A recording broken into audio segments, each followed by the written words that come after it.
request is going to be recorded on my PC here. Look at it. It's recording on my PC right now. So you see that I'm recording, right? Good, good, good. Yeah, it's So, recording. yeah. Only thing is just only half of the students are here. So what happened to the rest of the half? So anybody raising hand, please, let me know. You can stop me and ask me question. Okay.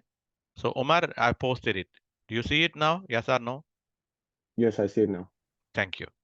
It was transferring when you wrote down. So okay, okay, very good. I'm sharing my screen with you. I'm going to share my screen with you. Share your screen. Share your screen. I'm sharing my screen now. So with you. So you see my screen. So let me just arrange a little bit of things here to be able to write down on the board.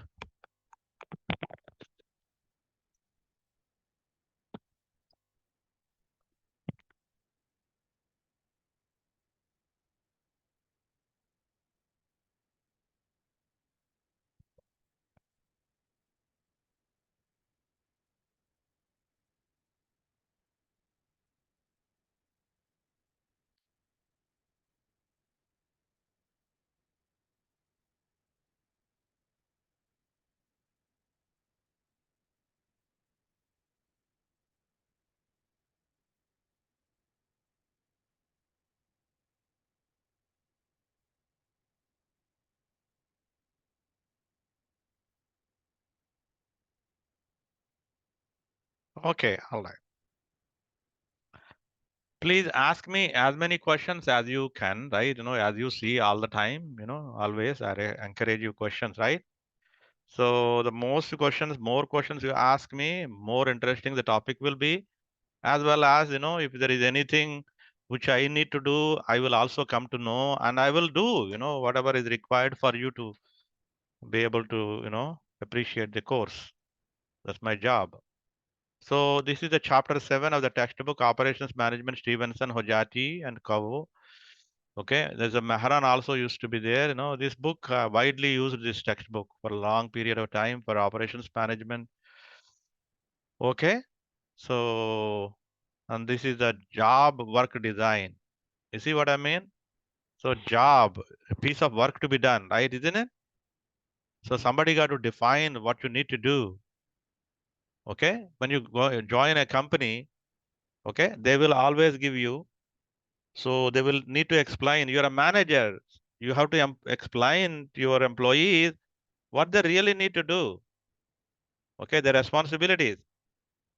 You know. So the before even starting this, three things are very important. Three things. If you're a manager, you need to do these three things. What are they, sir? So responsibility,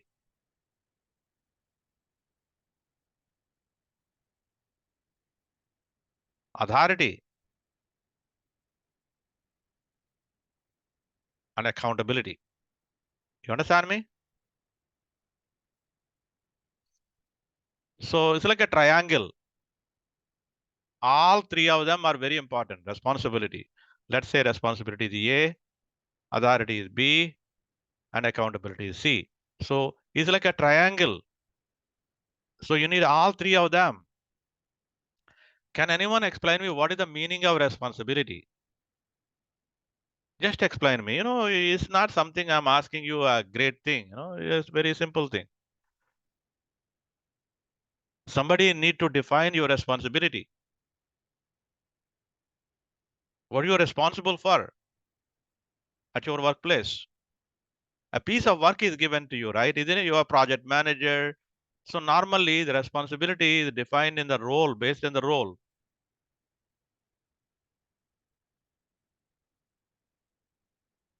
In the company.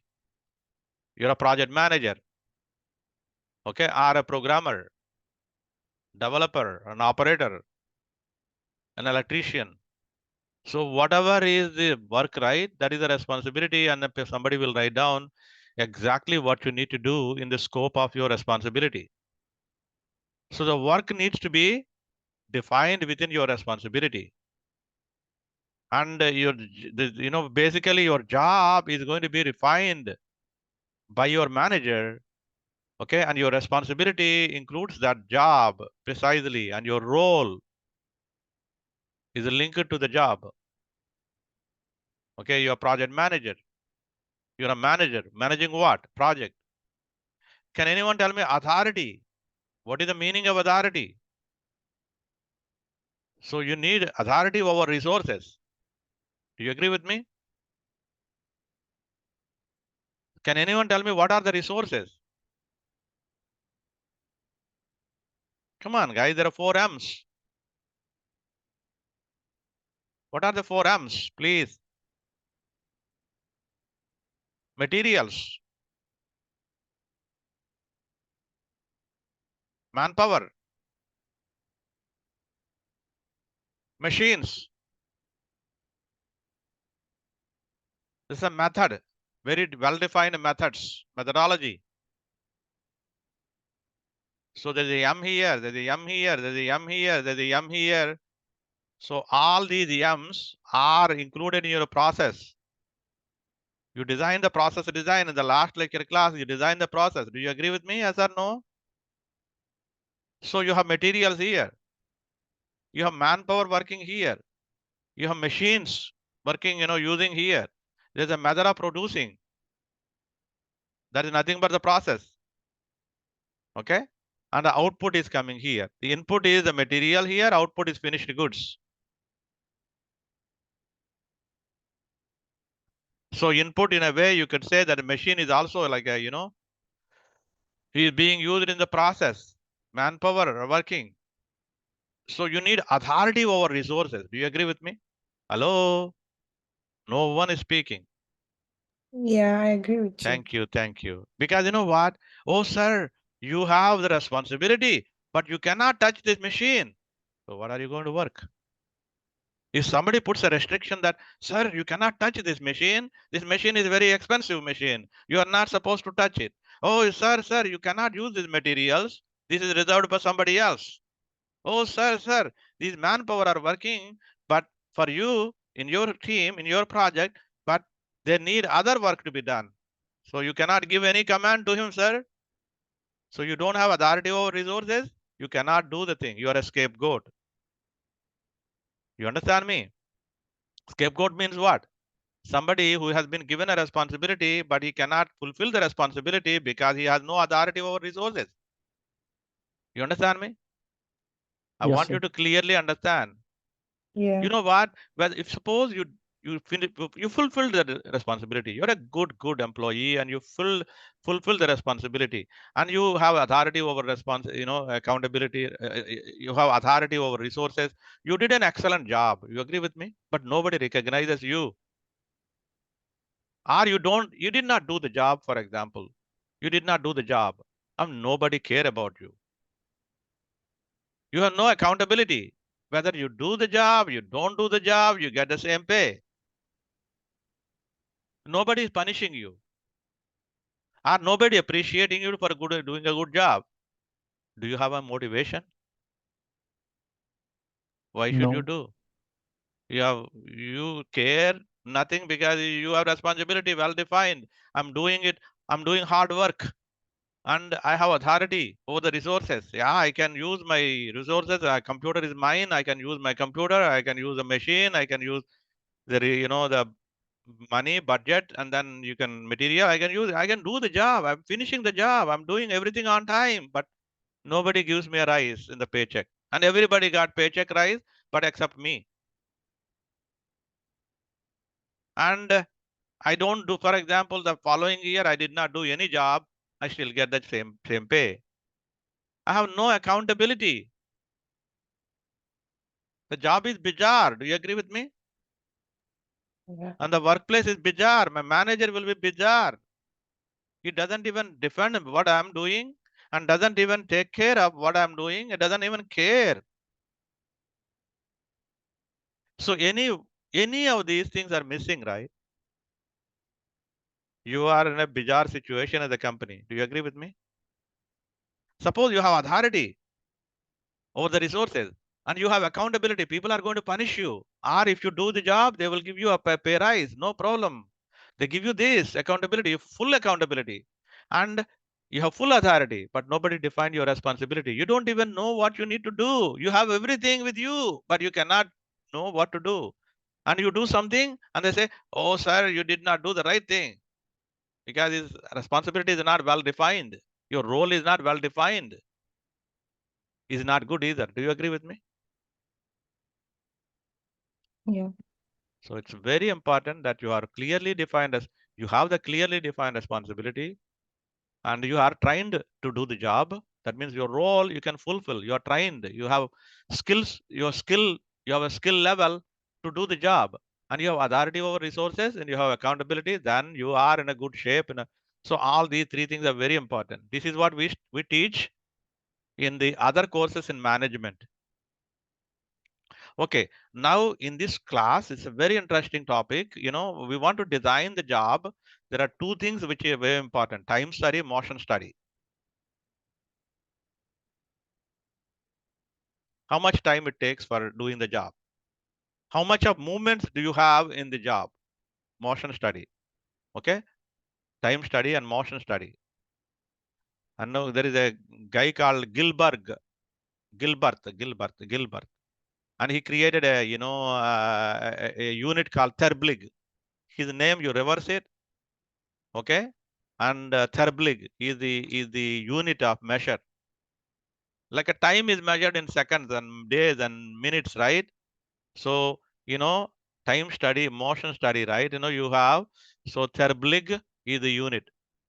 It's basically Gilbert.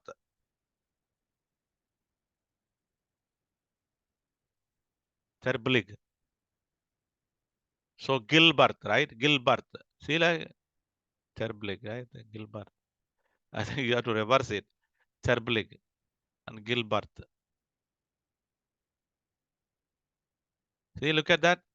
Terbligs are 18 kinds of elements of motion, movement, right? The different type of movements. This is a motion study. Okay, in this course, we are not teaching you. Okay, the Terblig is basically Gilbert created it. So that's why he put his name as a unit of measure. So that's in this lecture, I'm not teaching you the motion study, but in the management course, we normally teach Terblig and the Gilbert. So the movement. So, but I will mention here about the movement. So you're trying to understand. This is not a very complicated subject to understand, but there is a problem solving. You require problem formulas. So content, what you need to do and how you need to do, both are very important to understand. Do you agree with me? The job design involves what you need to do and how you need to do, the methodology, the method of doing it. Okay, the task is set of elements. A task is what? A set of elements. Set of tasks can be an activity, and set of activities is a project. A project is set of activities.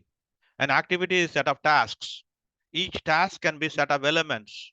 So each element requires set of motions or movements. You see, bricklaying example, you know what? People are making wall, right? Isn't it?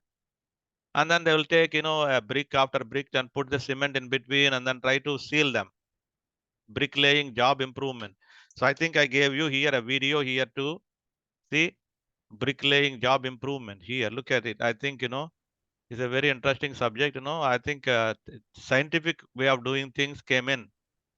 The bricklaying example, very, very important example to show you here. So you don't hear, I think, right? Let me just go there, stop my share screening, and then I'm sharing the screen again with the movement, the sound of my PC. So you're able to hear the sound.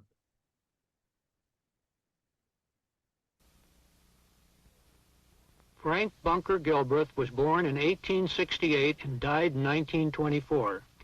He took his first step into the field of management in 1885 when, on his second day as an apprentice bricklayer, he questioned why he was being taught several different methods for laying bricks. His interest in finding the best method led to his development of motion and fatigue study. Motion study was first developed when it was applied to the world's oldest mechanical trade, bricklaying.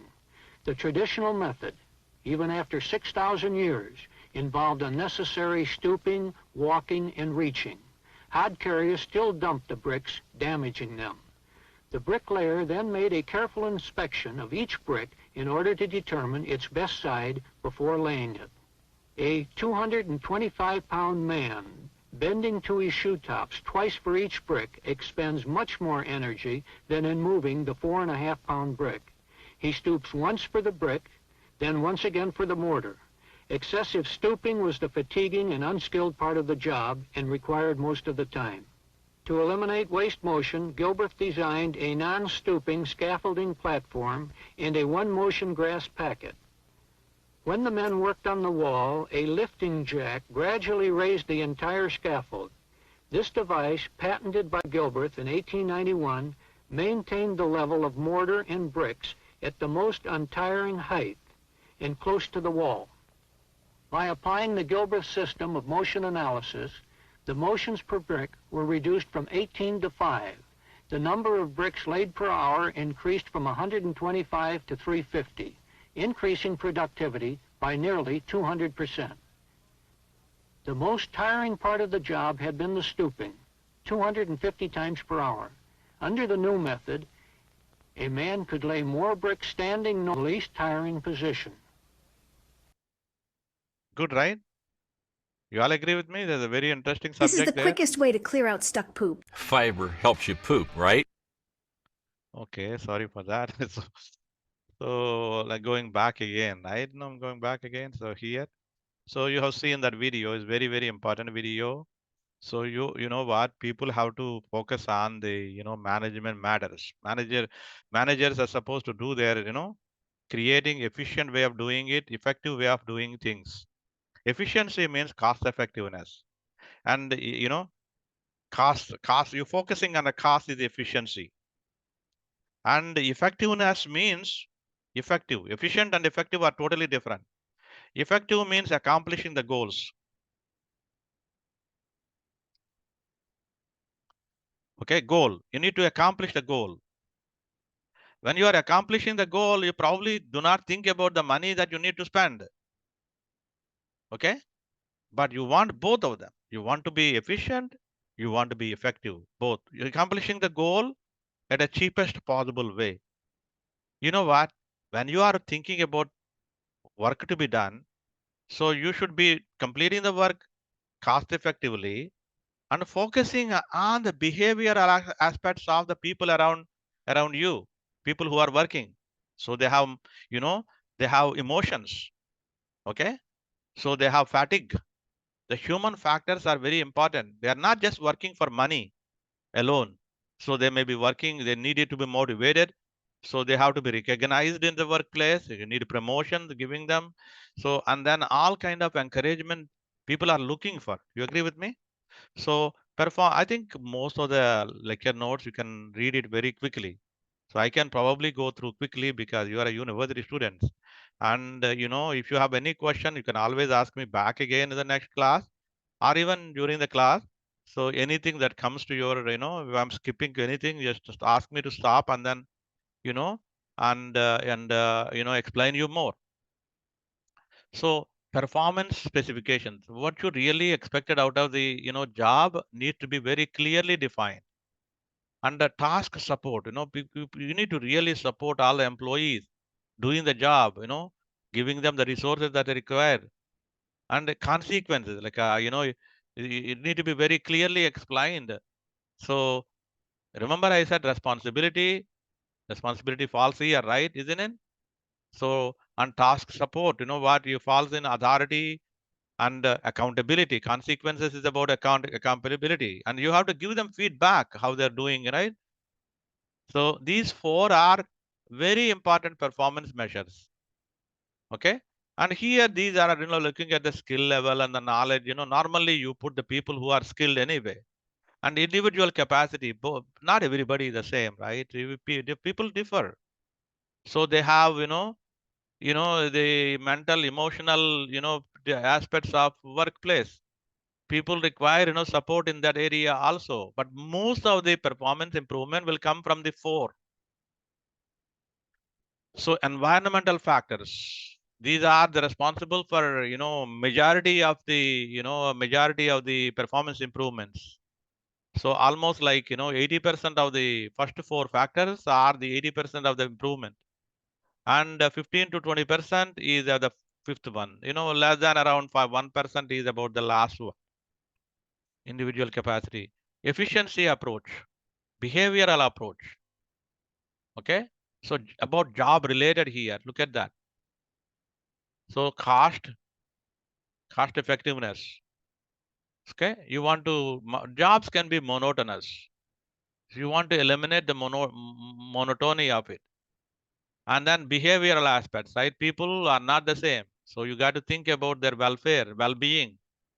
So realization, self-actualization means recognizing them and their social belongingness and the status. Somebody, director is a big guy, a manager is a, so you need the social aspects, and there is again there is a status in the company and the sense of a purpose for each of them, each of the roles, right? So you need to think about all these aspects. Okay, and advantages, so you want to really think about it. So advantage is that you have a more specialized way of working, the specialization, standardization. So that means standardization, less training, people follow the same, high productivity because the similar nature of the work, and the low wages, because it's a routine task. It's not specialized in one, only one person can do the job and you cannot do, other people cannot do the job. It's not the case, then you can reduce the wages. Okay. Software industry is one of the industries where you can get high pay because of the, other people cannot replace you very quickly. So disadvantage is difficult to improve quality here, low employee morale, and then absenteeism and turnover. Okay, behavioral aspects, foster better quality, more training is disadvantages, and things like that, right? Isn't it? So skill level, minimum responsibility, little mental health issue effort.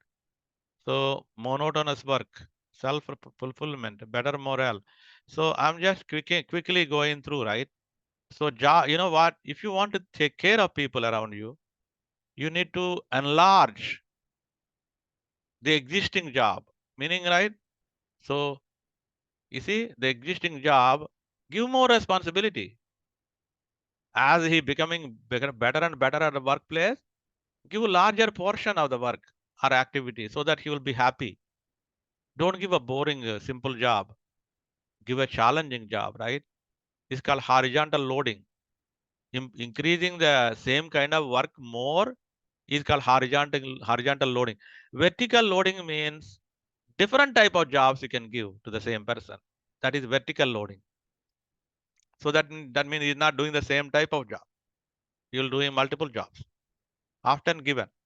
Job rotation. So project to project, you keep changing people around you. This is a culture. It won't be boring to them.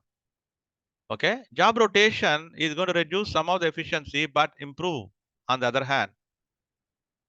Why you take a new person and put it in a new project? Obviously, it takes more time at the beginning, but as he becomes again, come back to the, more productive. And then, you probably need to move him another project because he will go back again. At one point, he's going to getting bored again. So at this point of time, he would rotate him again. Job enrichment, increase employee responsibility. Okay, basically, right, planning, executing, and controlling the work aspect. Self-directed teams that you can create so that people work like a team. Okay, autonomous team. That means they can make their decisions themselves. Self-actualization or self-direction. They're a self-directed team. If they know what to do, they can make and give them authority to make decisions. They will be able to make decisions. So mini case, Eureka. is a dynamic tech company. Most tech companies require job enlargement, job rotation, and job enrichment strategies. And this one has done this, and then productivity increased in the company. I know I worked for a company called Tata Consultancy Services. They do this almost every job. You know what? When I joined this company in 1981, okay, and then they sent me for training. An on-job training they gave me for 1 year.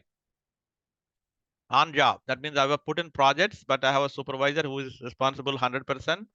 And later on, they started increasing my responsibility and then keep on moving me from project to project. The shortest project I did was 1 week. They put me so much pressure on me. So I stayed almost the entire week at workplace, almost like 24 hours. So I kept on. It was before my marriage, it was just come out of the school. So I was very enthusiastic to work. So, and then I was working day and night for them to complete a edit program for Singapore shipyard. So, and then I gave them, finished the work. And then, some other projects I did for once they sent me to Kuwait to do a cash flow system design and development. So I just did it in 3 weeks. And the so many projects, they keep on changing. Some projects are like 1 week, not 1 week, 1 month, 2 months, 6 months, 1 year, 3 years. The longest period in any one project was 4 years. That was I was in Brussels in Belgium. That's where I got a new job, and then I left Tata, and then I moved to Sita. So job means what? Need to be defined very clearly. The methodology, how you do the job, step by step. Which step should be done should be defined also. A task is set of elements. I told you already. Okay, an activity is set of tasks. Set of activities is a project. Okay, so make up basically the job or the role. Okay, UPS driver job is basically includes several tasks. One task is broken down to elements. So pick up the parcel and reach for the parcel inside the truck or something. So, and again, bringing it to the door and then leaving it there and then signing it off. So each signing it that he did it and take a picture and then probably send it to the system to store it. So that so UPS driver, when he is leaving a parcel at your doorstep, he has a proof that he left it at the doorstep. Okay, task is set of elements. Each element is set of movements, and you need to improve them. It's a bricklaying example that you have seen it earlier was a very good example to be able to understand it. Okay, so gather all pertinent facts and information about the task that you need to be documenting is very important. Okay, TQM. Can anyone tell me what is the TQM? Total Quality management. perfect. Quality management. So, during 1980s, right? The TQM started. Okay, during 1990s, the Six Sigma started. So moved on from here. So traditional quality management was at the beginning. Okay, so quality management and batch production created industrial revolution. At the very beginning, there was a craft manufacturing. That means every task is just one task, and then every task is to be done by the skilled worker in only one way. That is a craft manufacturing. Like when I was a small boy, right? All my clothes were made by the tailor just for he comes to my home and then takes the measurements every single time. And then he takes the specifications exactly what I want, the way in which it should be. And then he will do the just craft manufacturing. So flow chart, you can always define and document in flow chart. The flow chart is set of tasks that you want to really put them and decisions that need to be made in the flow chart. You have done flow chart, I think, right? Isn't it? Here, there is a process here called requisition for a petty cash in a company. You know, petty cash means, normally you have, expenses in a company. What kind of expenses, sir? So sometimes the expense is like you go on a mission. So somebody asked you, your manager asked you to go to Atlanta, and then you stay in the hotel and you spend, taxis, and then you have meals and so on. All these expenses, you want to charge them. Companies have expense manufacturing management system, and you enter, expense in the system, you get paid. But sometimes, right, you go for a lunch, on a regular day, and then you want to charge for the company, or you bought, a pencil because they ran out of the pencil, and you got the receipt, maybe $5. You ask your employee to enter, in the system like an expense report for $5. It's a waste of your time. So requisition can be made by the department head or something. It will go to it gets delayed, right? Wherever you go, petty things can stay for days. An accounting department, it went to the accounting department and then waited there and then get the signature and come back here, and then it still more time in the accounting department. Finally, it puts in an envelope the payment and then comes back to your desk and you're delivered to your mailbox. And one day you see the mailbox and you see the payment there in an envelope. So all these type of work to be done, okay, so can be improved. Too many steps. Solution, maybe, why don't you give a credit card, corporate credit card to the employee? Because he's a department head, right? At least he will be able to actually spend the money. Okay, some limit you can always put how much you can spend. A flow chart, flow of activities, flow of tasks, and what operation, what work to be eliminated. The non-value added activity is called MUDA.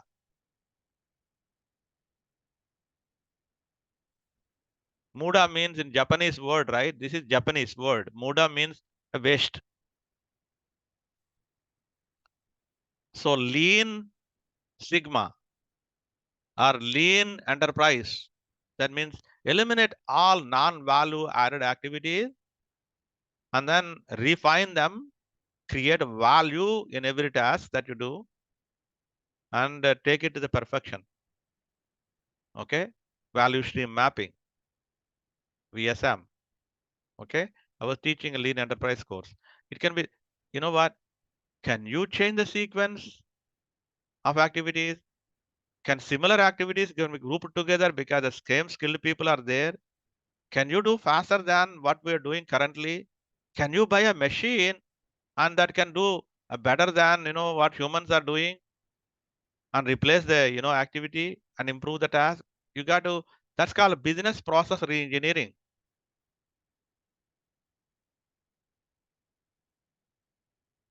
So part of my work, at Orange Business Services was business process reengineering. I wrote a text book on business process reengineering. And if you look at working conditions, right? So you should be subjected to regular good working conditions. I was very fortunate. I'm the computer science work. So they always give, air conditioning to the computers. So I was always in the air conditioned room in a hot weather conditions in India, right? So I was always kept in the very nice, very air conditioned room. And then, and the work that I do is so expensive. They don't even want me to go outside and eat my lunch and dinner or something. So they give me dinner. They give me anything that I want. So when I go to workplace, they serve me breakfast. They give me coffee and, a snack again. And then again coffee and again lunch. And then again at 4 o'clock, again coffee and a snack again. And in the evening again, right? Before I go, they do this so that, I stay back again. So at workplace, if I stay back for some more time, they give me dinner. One way, it's good for them, but not good for the employees. But it's a different story. Okay, I shouldn't blame them. They don't tie me up. So temperature, humidity, So you need ventilation, right? Good ventilation, good illumination at the workplace, and ergonomics, right? Which is the physical human factors like a safety, the physical, the mental health, and the comfort that you posture. Even the chair that they're giving you there, you need to think about it. Is it a comfortable chair or not? And at the the height it is going to be kept also, is it good or not? And the noise level at the workplace. Okay, some people are not able to take the noise. Okay, and safety of the workplace is very, very important. Workers need to be given some breaks because to recharge themselves and give break, a coffee break. Okay, and prevent from accidents. Look at it, it's going to slipping down here. Make sure that these are well taken care of. Okay, these are very important aspects. Each time you give a break to the right employee, the productivity is going down. Look at that. Okay, at one point you give a break, the rest period you gave, and then comes back again, they do very fast. And then lunch break again, maybe what, they're sleeping now. So went back again. And then again, right? Rest period gives you. So every time you recharge, right? Isn't it? So improve productivity is improving. Okay. So illumination level is also plays a role here. So the level of improvement is the illumination and the type of illumination and the ceiling fans and everything, right? You want to understand, pay attention to. Working conditions are extremely important. The height of this table and the chair and in the computer and the posture that you get for the well-being, the distance that you have, everything is very, very important thing. Time study. You understand me? So you can take a stopwatch and then you start measuring. When you're measuring, you know what? Sometimes what happens is one piece of work is done in 10 minutes. Another piece of the same work is done in 9 minutes. Another piece of the same work is done in maybe 7 minutes. Another piece maybe 11 minutes. So they take different time. Each the same task when you repeat again and again. So it take different amount of time depending on the thing. But you want to define how much is a normal time, standard time. You want to find out the standard time. How do you find it?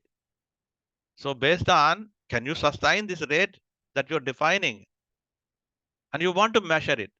So you take a stopwatch and then you start measuring.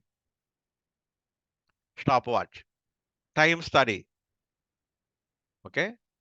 Time study. So work sampling. That means, what you do, go there and try to measure the time that it requires. Okay.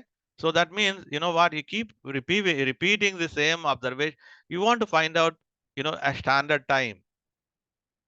You're not defining just by taking one task. You are not taking that is it takes 10 minutes. You took 10 minutes, for example. You say, oh, it takes 10 minutes. No, you cannot say that. You have to do repeatedly again and again the same task several times. Okay. And then take the average of all of them. And then that is the time that you require. That is the standard time. So the number of repetitions is N. That means number of times you are actually performing the same job again and again is N to find out the standard time. So basically when you are doing it, every time you're changing, you're doing the work again, you know what? So it's variable. The time is variable, random. Follows normal distribution. For example, normal distribution. The average amount of time is here. Okay, it changes plus or minus. Okay, 3 standard deviations or 2 standard deviations.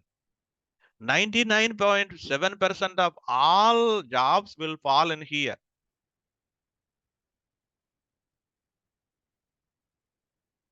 That is 3 sigma control limits. So this means mu plus 3 sigma.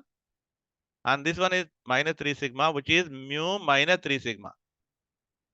So this random value here equals to the random value here. This is the x low, the x high. The highest value you could take is this lowest value can take this, and the average value take it this.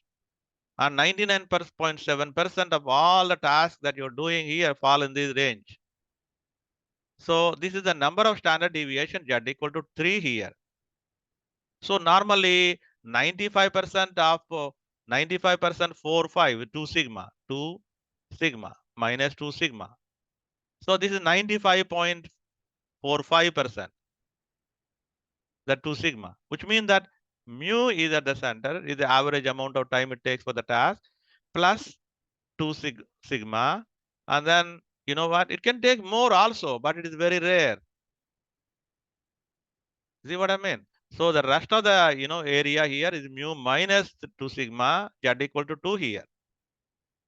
95.4. So if I give a confidence interval here, you will be able to find out the z value. Okay.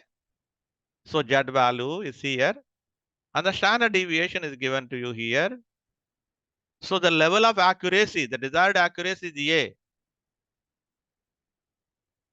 So A is the maximum acceptable error as a proportion. Sometimes error is given to you directly. If a proportion is given to you, a percentage of error from the mean value, the x bar is at the center. Whether I write down mu or x bar, mu means population mean. X bar means sample mean. X bar is sample mean. See sample mean. Mu is population mean. Population mean all work you do, and then you take the mean of all the work. That is expensive for you to find out mu. So you studied in statistics, right? Population, standard, sample.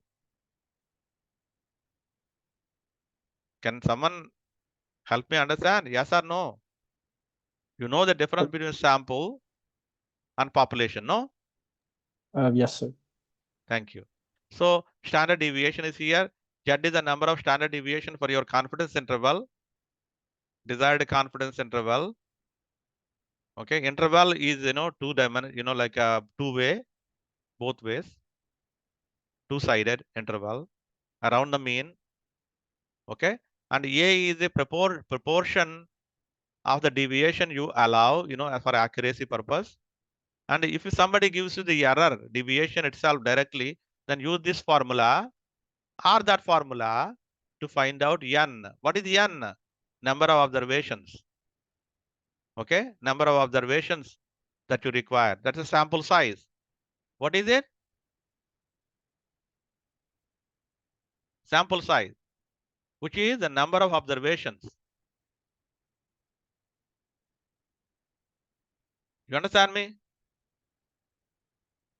Number of observations. For example, your process here, you're producing, the items are coming here, the lot is here, right? Isn't it? So if you want to study how much time it took from there to there to complete, so you take n items.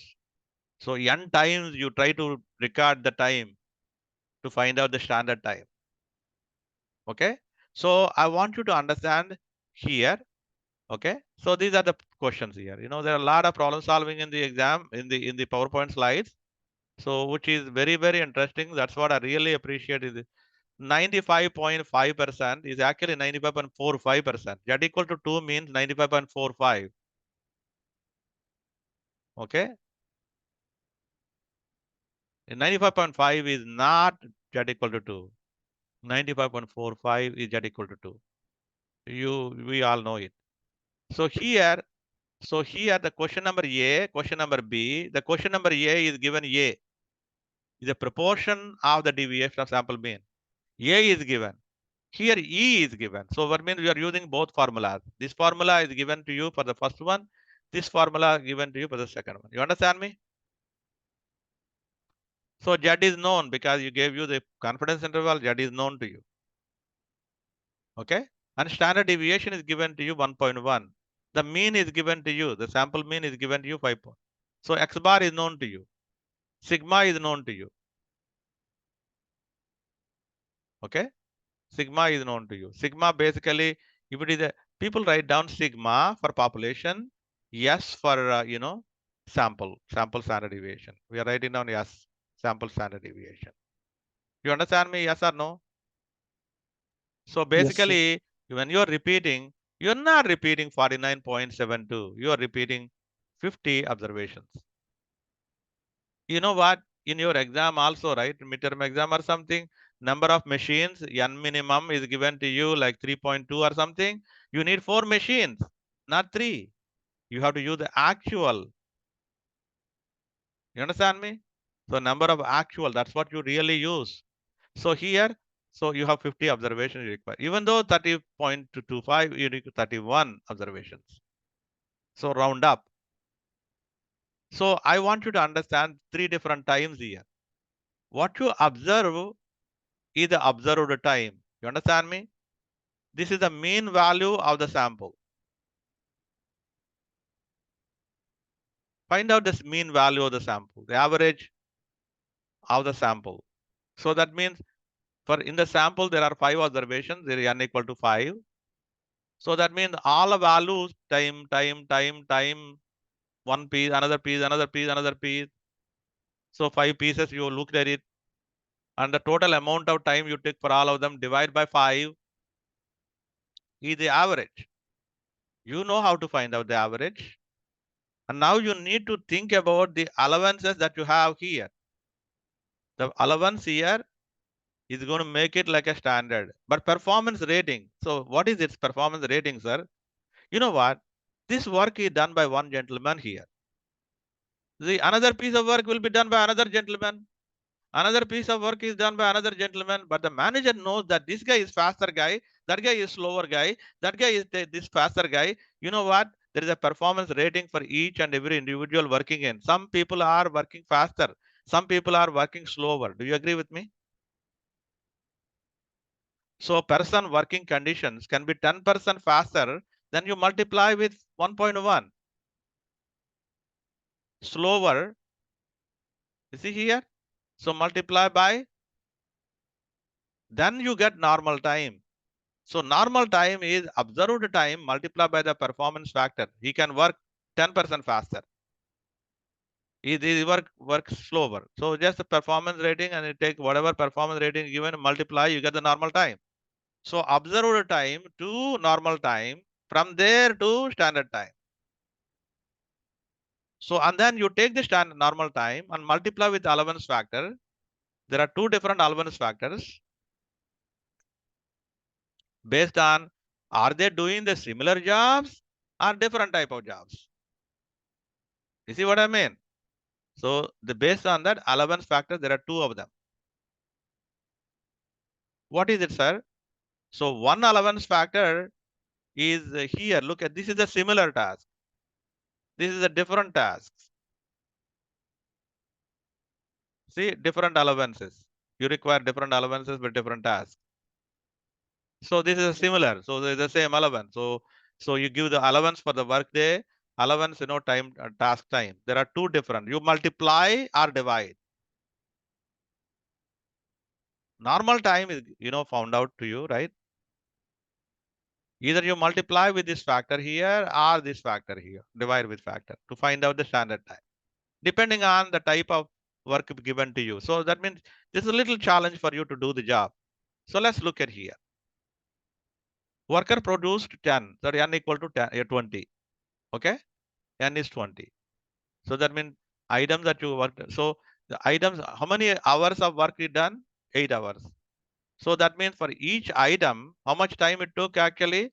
So 8 hours multiplied by 60 minutes. Okay, divide by 20.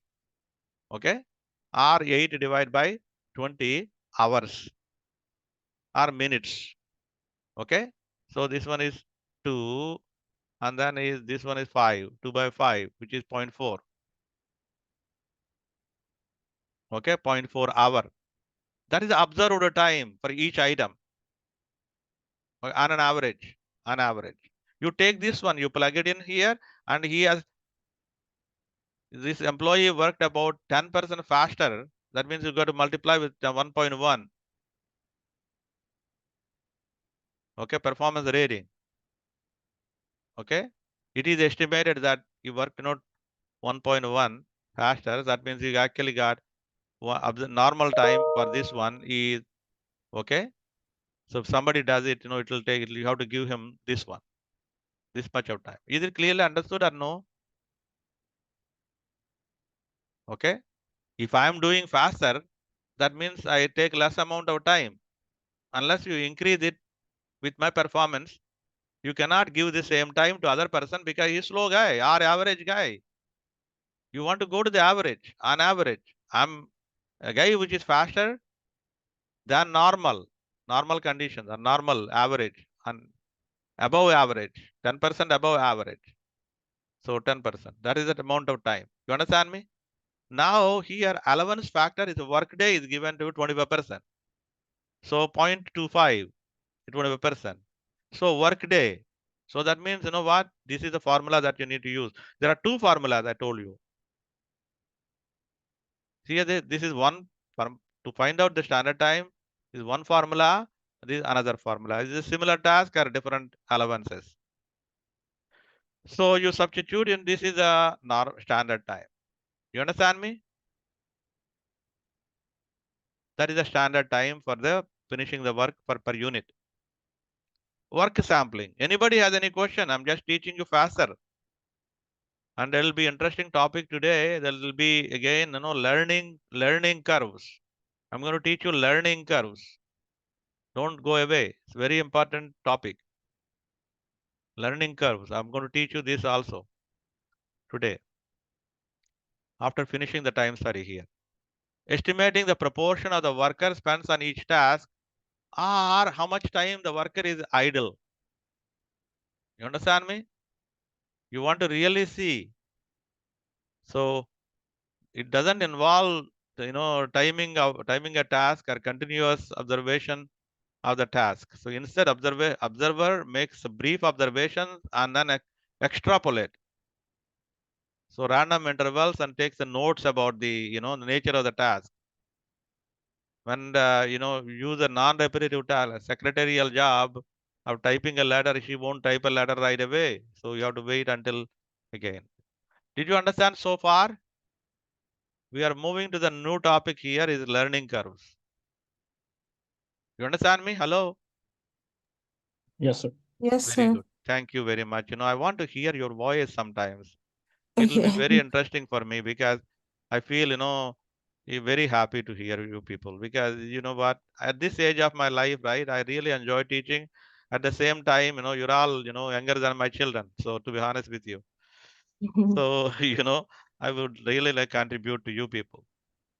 Okay. So if it takes an extra mile, for sure I will do. Thank you, sir. Just like I did Thank you, for my sir. own children, right? You know. Okay. So Thank look at here, learning curves here is like improving. Okay. So this is a topic here in the so many textbooks wrote about it. So learning rate, there is a learning rate. People can say L is like a learning rate or P is a learning rate, P is the percentage, right, of learning. You know, learning rate is defined in this way. The first item, if you double it, it becomes second item. If you double it, it will be fourth item. If you double it, it will be eighth item. If you double it, it will be 16th item. If you double it, it will be 32nd item. So like that, you keep on producing it. So if you are producing the number of items here, right? Number of items, the very first item will take most amount of time. Do you agree with me? When you're doing the Yes. job for the first time, will you take more time? Do you agree with me? And you're repeating Yes. it, it reduces the time. And again, doing. This is at the learning phase. This is the learning phase. The phase here is learning. During the learning phase, you have improvement. The time keep on going down. At one point, it doesn't go down anymore. It is the same time. It's called saturation. Saturation means what? It takes the same amount of time. It is no more learning. You are an expert and you cannot reduce any more less than that. Okay, this is the time that you take for the number of items. Item 1, item 2, item 3, item 4, item 5, and so on. It's logarithmic. So let me show you what that means. If the learning rate is 80%, we don't know what that is. You can find out what that is based on the number that you have. You take 10 minutes. You multiply with the percentage there and take the second amount of time will be 8 minutes. You see here, the first item took 10 minutes. The learning rate is 80%. Then you multiply. The second item will take 8 minutes. You understand me? So now you take this time and then multiply with 0.8.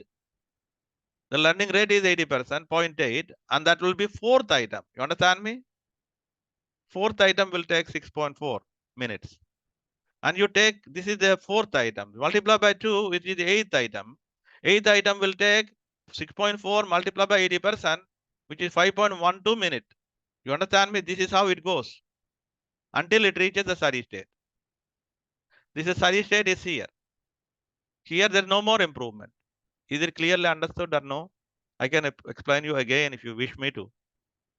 Learning rate is a rate. Okay. You can find it out what that is. But if you know already, if I told you the learning rate is 80%, so the first item takes 10 minutes. Suppose it takes 10 minutes. You multiply by 80%, it takes the second item. And whatever it takes the second item, you multiply by 80%, that will take for the fourth item. The output becomes a double. So eighth item, so fourth item you take and multiply by the learning rate, and then it will be eighth item will take you that much of time. So that is the definition of your learning curve. Learning curve is going to show you the dependence on the time that it takes to produce an item during the learning phase. After learning phase is completed, you don't apply for the learning curve anymore. So it is a very important topic in project management. It's a very important point in budgeting. It's a very important for estimation and so on. Project time estimation, project cost estimation, budget estimation, so many things. If you don't account for the learning curve, either you under budget or over budget. You understand me? Suppose you took the first item and then you budgeted, okay, it takes 10 minutes and you budgeted the total amount of time. The guy will finish off quickly and then sit down and smoke cigarette.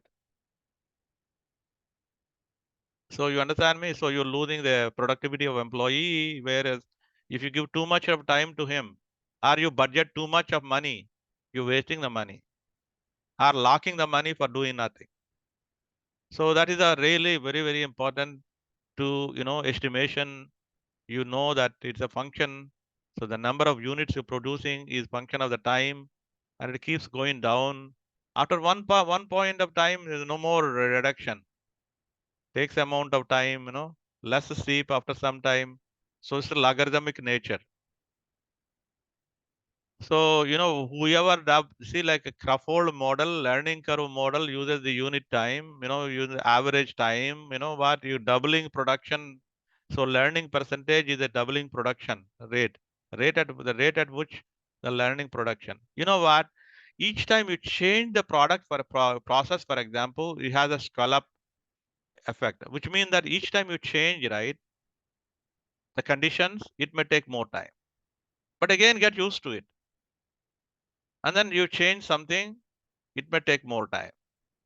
So each changes, right, in the process, or you change the machine, for example, you take more time. So it's normal. You redesign, for example. It's not completely, totally redesigned, but you made some changes. A new machine came in. Until you get used to the new machine, it may take a little bit more time. But you're already skilled. You understand me?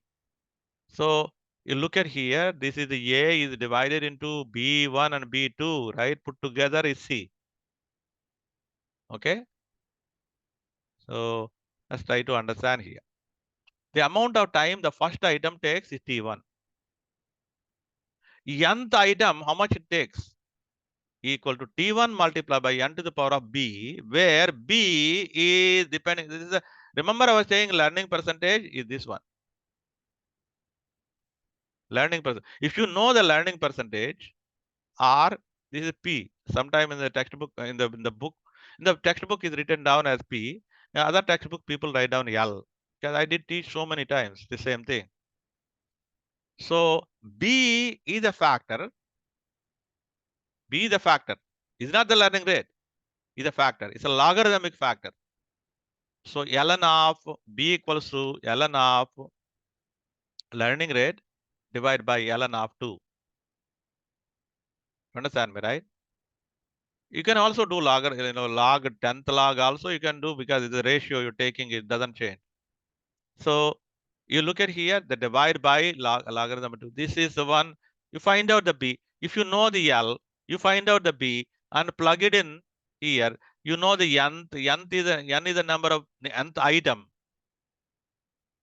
How much time the nth item takes is this one. You understand so far? You understood? No, I didn't understand, sir. So yes, I understood, sir. I want to hear. This is going to be in the exam, very sure, and it should be very interesting exam. You didn't understand? Let me know. You are a little bit lucky. What is the luck, sir? I have. We are giving you tables, so don't need to compute. What is the table, sir? For a given percentage, we will give you the factor that you need to multiply the entire n to the power of something, right? I will give you the factor for n to the power of. So if you know the T1 and then you multiply by the factor, you will get the Tn. That factor is coming from the table. How do I look at the table, sir? If you know the n value and you know the L value, you will be able to find it. Show me the table, sir. Okay. For right now, I'm going to show you how to compute. And later on, I'm going to show you how to use it. You understand me? So what is the learning percentage here? P equals to learning percentage, or L equals to 80%. You understand me? And how much time will it take for 20th jet takes? Okay. They're making small jets. Okay. The very first one took how many days here? T1 took how many days? And what is asking? T20 equal to how much time? So what is the formula? T1 multiplied by the factor. You understand me? So what is that factor, sir? So Tn, this is n is 20 to the power of B. The B is what, sir? So it's a ratio of ln of 0.8 divided by ln of 0.2, ln of 2, sorry, 2. And all of that put together is in the 20 to the power of. So all of this value can be found out from the table. This is the table. Look at it. And this table will be given in the exam to you. 20th item or 80%. You understand me?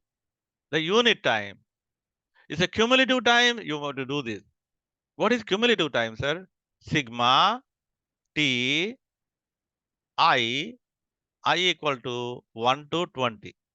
Is the total amount of time it takes is T1 plus T2 plus T3 plus T4, like up to T20. Somebody asks you the total amount of time. So T1 multiplied by, you take this 10 point and then you multiply that, you get the total amount of time. Is it clearly understood? Yes or no? So can you please repeat it? Which one? You said you multiply, which one? You know, if somebody asks you T20, okay, T1 multiplied by 20, the unit factor is 0.381. So that will give you the unit to produce. Is the total time if you want. If you want the sum of all the T1, T2, T3, T4 like that, equal to T1 multiplied by the time it takes for the T1 multiplied by the 10.485. If you multiply this one, you get the T1 plus T2 plus T3 plus T4 up to T20. You understand me? Yes. Okay. Thank you. You know, if somebody asks you exactly what it takes for T20, you just multiply with the unit factor. Okay? 0.38112. So that's how you do. Okay, very good. Thank you for asking question. This is the Tn. See the sigma Tn. I equal to 1 to n. So the total time factor for the n could be anywhere here. You know what the issue here is? If I don't give you the learning rate, which is in the table is given for 20%. These are the only things which are given to you. If I give you the learning rate is 83%, and you know what, it's only up to 30, table is only up to 30. If I ask you 45, if you don't have the table, so you must use the formula. Tn equals to what? T1 multiplied by n to the power of b, whereas b equals to ln of the learning rate divided by ln of 2. And you take this one, right, isn't it? And then you plug it in here. And then n to the power. So you will be able to find out that. And find out T1 plus T2 plus T3 plus, add them, all of them, you get the Tn, right, isn't it? Sigma, if you want to sigma. Okay, sir. So let's see here. The question here is asking you what? The initial jet took 400 days and the learning rate is 80%. And what is the expected total amount of time for the 20, all jets together? So you need to take the total factor. So initial T1 is this one, multiply by this one is the total amount of time. Yeah, you understand? The final exam, you want to give you online exam or, in class, I'm still thinking about, we committed for the last class is going to be the exam, right? Is it not? Last lecture Yeah. class is the exam during the class time. That's what I told you. So we'll think about Yeah. whether it should be in class or just like a midterm exam, right? We can do online exam also, but maybe in class exam probably is better. So we'll think about that. Okay. So learning percent divided by 100, it gives you what is it, a fraction, right? Isn't it? If 80%, if somebody gives you 80% is the learning rate, what you put in here is 0.8. So 80% divided by 100 equal to 0.8. You understand, right? That's what you put in, 0.8 divided by ln of 2. Okay. All right, sir. So you know what here? So basically, this is what is given to you here, right? Isn't it? So if you take e power, right? E power or 2 power, you put the t because so ln of 2 here, right? Okay. So ln of 2 is basically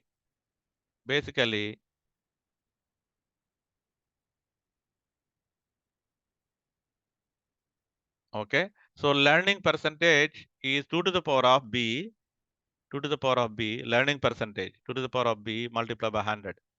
Yeah, the percentage. Otherwise, you get a fraction, right? Isn't it? Okay. So where b equal to just the formula. This is the formula also. So T1 multiplied by n to the power of b, and you take the logarithm of both, right? Here, look at that logarithm of both. You take the logarithm of both. ln of t ln.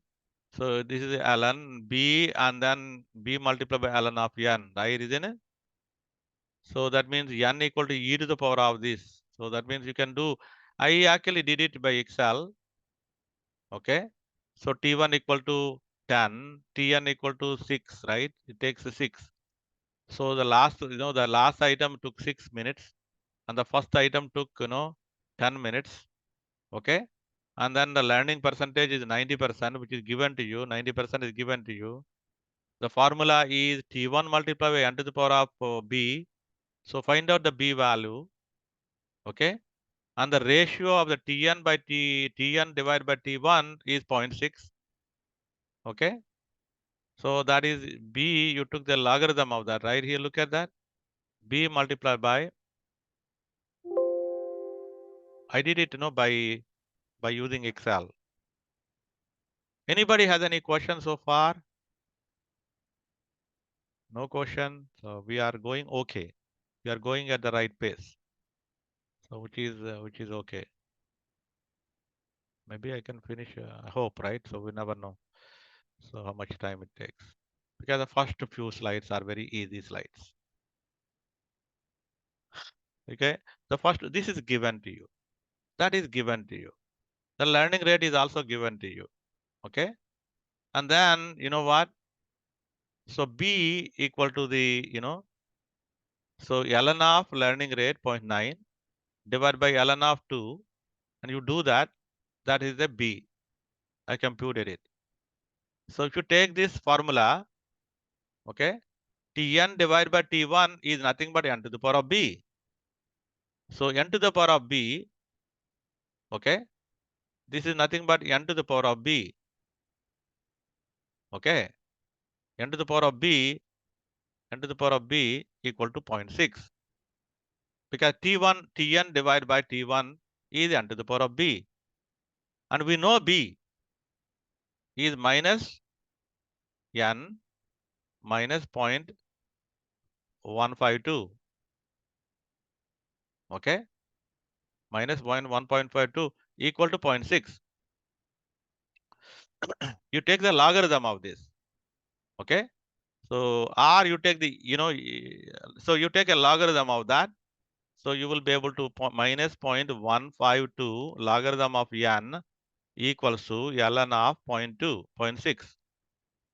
So now ln of n equal to, you find out that, and you divide with this one, and you get ln of n.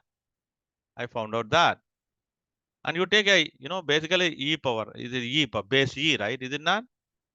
So that is 3.360626. So e to the power of 3.360626 equal to n. And that is 28.8, which means that you require n equal to 29. You agree with me? Yeah. So it's not complicated. It looks like complicated, but it's best mere computation. I want you to practice this. Sit down at home and then do it. And you don't forget that you round up. Even if you get 28.1, you should change it to 29. You understand me, right? Because if you round down, you will not get the learning percentage. So now, you know what? You can even take this here. If you want to check it, double check it, what you did. Okay. You check it, double check it. Okay. So 29, you took it, is this one. 28, you took it. Okay. Is point that one for the 90%. Okay. So which means that for point, like, 90%, we said that it takes 6 minutes, right? It takes 6 minutes, but this is 6.03 minutes. This is 5.99 minutes. The 10th item takes 5.99 minutes if you take the 29th, 5.99 minutes. You understand me? And 28th takes 6.03 minutes, but we want 6 minutes. You understand me? So that means 6 minutes is not 6.03. So if you want absolutely 6 minutes, 5.99. Okay, if somebody, it takes 5.99, you can say, okay, 6, you will get it. So unqualified employee will take more time. Average takes, so overqualified, I shouldn't say overqualified, well qualified employee takes less amount of time. So same amount of time you give on the task, is this guy does faster than the other. Learning percentage. You know what? Basically, these are very important thing for budget estimates, budget for time estimates. Okay. So do not apply learning curves, don't apply the mass production situations. Mass production, like a batch production. Okay. It's so now, you know what? I'm going to give you more time, like merging both of them. like time estimates and the learning curve both together, we were going to put them. Remember, observed time becomes normal time, becomes standard time. Observed time becomes normal time and becomes standard time. So what do you do, sir? That's a sample mean. And then you take the performance aspects here, normal time, and then allowance factor you add. Allowance factor, okay, there are two allowance factors. Okay, one is a different type of, task or similar task. Okay, so allowance work day, allowance task time here. So this is the multiplication, this is the division here, 1 minus, right, isn't it? And I gave you the formula. And the performance rating you take, and then you multiply observed time, multiply by the performance rating, becomes normal time. Normal time, multiply by performance factor or, allowance factor or divide by, so you will get the standard time. So he will ask you to give you observed time come from the sample. These are observations. This is the time for the task, for this element. Okay, task is set of elements. So this task has 3 elements. So task consists of elements, 3 elements, A, B, C in sequence. That means add all the values, you will get the task mean value. So can you find out the mean value of this? If they give you 5 numbers here, can you find out the average? You find out the average. Okay, average. That is observed time. Observed time is a sample mean. Okay, so for 3 of these rows here, you find out the sample mean. So observed time of A is just to take the average of them 1.4. Likewise, you can do the observed time 1.4, 1.8, 1.55, taking the average. You understand me, right? You take the average of this and these are the values. You understand me? So observed times are, found out here. Okay. Now your performance factor are given to you. Okay. These are given to you. Okay. And then you multiply them, you get the normal time. You understand, right? So if you multiply with 0.9, 1.4 multiplied by 0.9 is 1.26. The normal time. And you take the allowance factor and then divide, or multiply or divide it based on the formula. So if it is a different task or a similar task, like, work day or whatever is given to you, that's what you really use it for your finding out the normal standard time. And add all these values, your task time you get.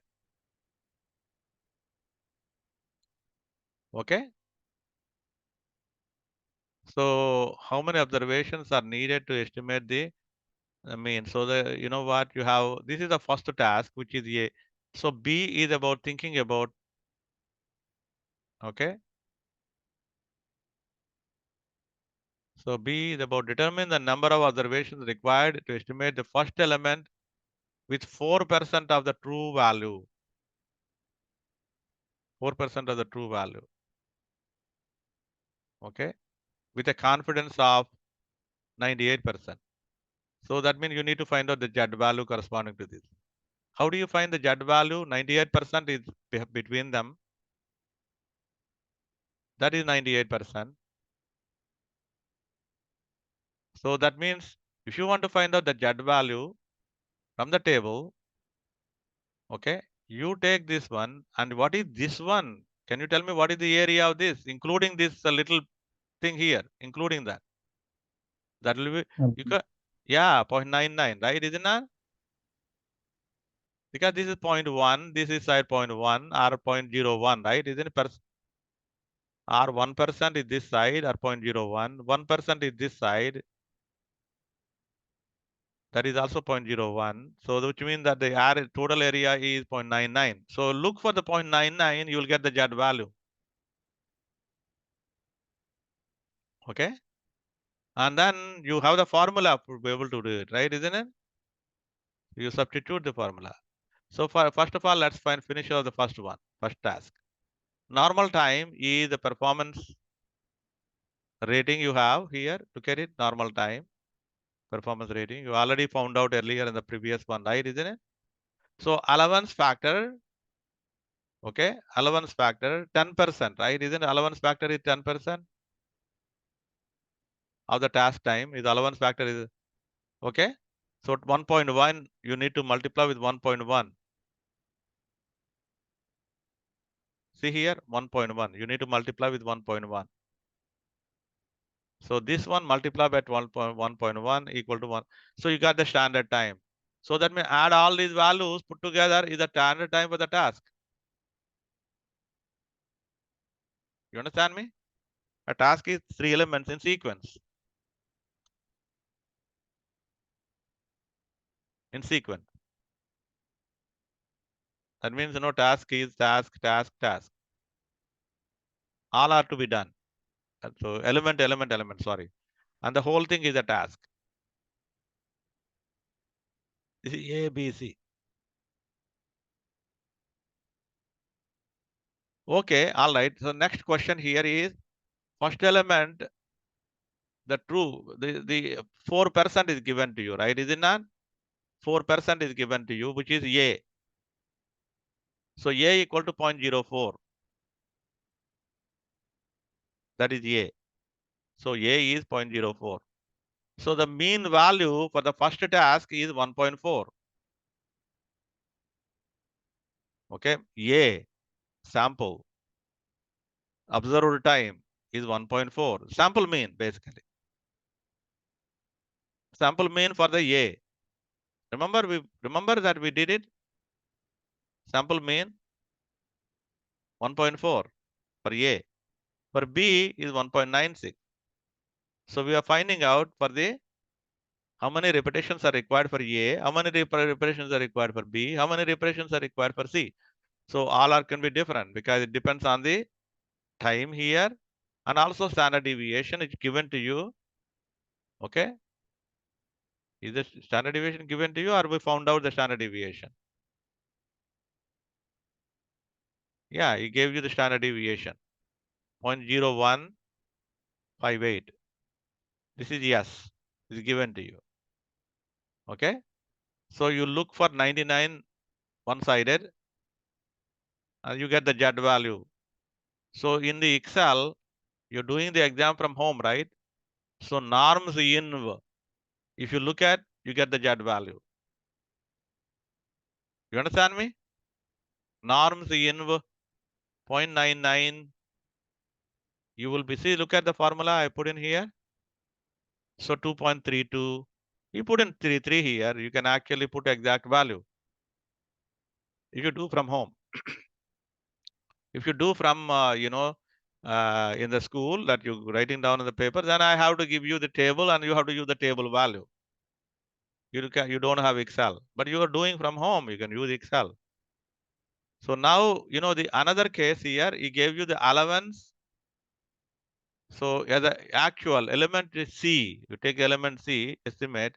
So he gives you minutes, not a fact, a percentage. See here, look at it.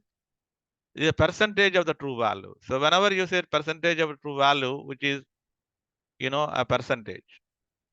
Okay. So which is 0.0, A is given to you. Either A is given to you or E is given to you. E is the error you can actually have. So E is 0.1. See, look at the 0.1 minutes. That's a E is given to you. Either E is given to you or A is given to you. Depending on that, if A is given to you, A multiplied by X bar is normally E. Okay. That's the amount of deviation you can have.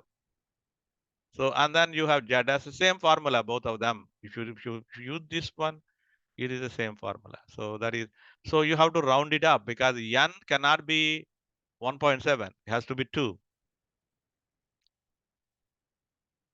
You understand me? So now you go here, contractor is bidding for, 30 in-ground swimming pools. The first swimming pool, the learning rate is P equals to 85% or 0.85, 85% of the learning curve. First pool took 8 days, which means T1 equal to 8 days. P equal to 85%. You understand me?